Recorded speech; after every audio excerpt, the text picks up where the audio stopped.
It was a life only money can buy: glamour, expense and power.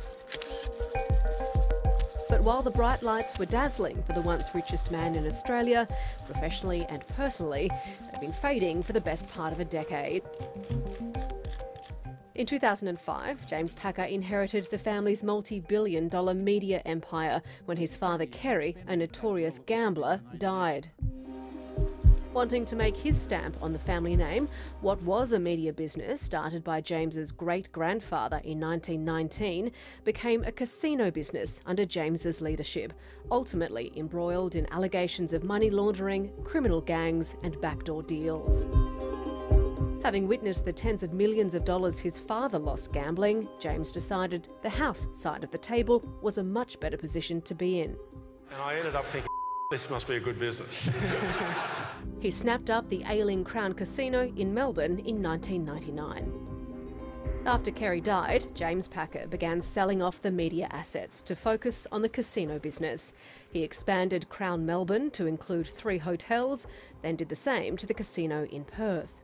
He was able to woo politicians, regulators, bureaucrats, and also he was able to bully his way through some of those discussions with the brute personality that he has. But Packer's plans to capitalise on the Chinese market would prove fateful. In 2016, 19 of Crown's China employees were arrested for promoting gambling. 16 of them were jailed. He spent many years building a very strong relationship in China and in Macau, where he had assets, and he was forced to sell those overnight. James Packer also severed ties with longtime friend Lawrence Ho, the son of Macau gambling baron Stanley Ho.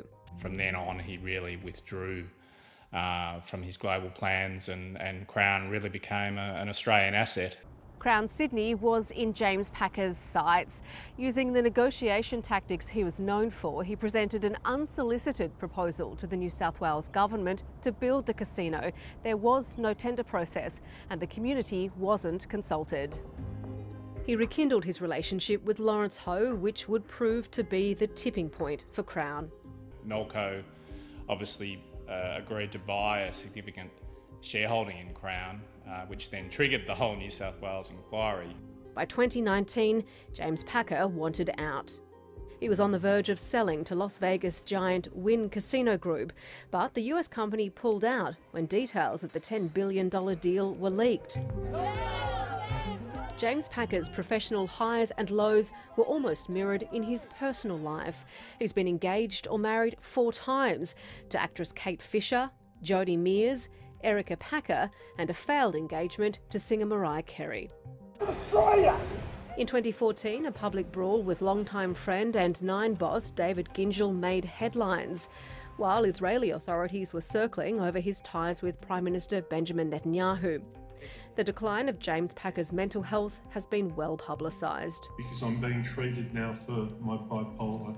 By 2018, he started resigning from dozens of company director roles, including quitting the Crown Resorts and Consolidated Press Holdings boards.